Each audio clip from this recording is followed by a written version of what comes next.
Hi everyone. Welcome to the video tutorial of GreenCloud VPS.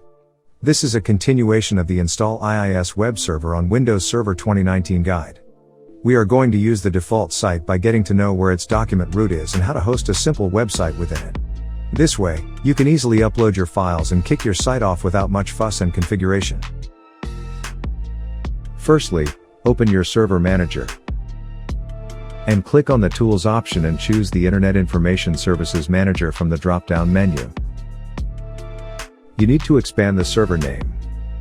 Then, expand the default site on the IIS Server 2019. You will see the default website icon.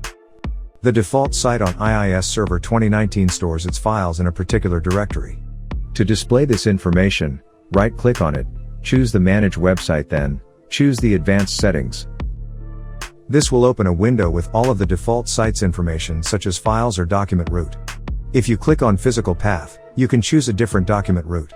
The Default Documents feature in IIS Server 2019 helps you to specify the default files to return when a client does not request a specific file from the web server. Double-click on it to check the files shown. You will see.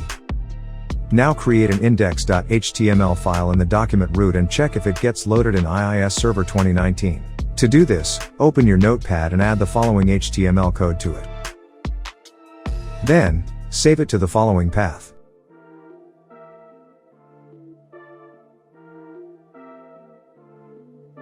In your web browser, type your server's IP address. If you see this page, means that it loaded successfully. At this point, you learn to configure the default site in IIS Server 2019 to test the health of IIS.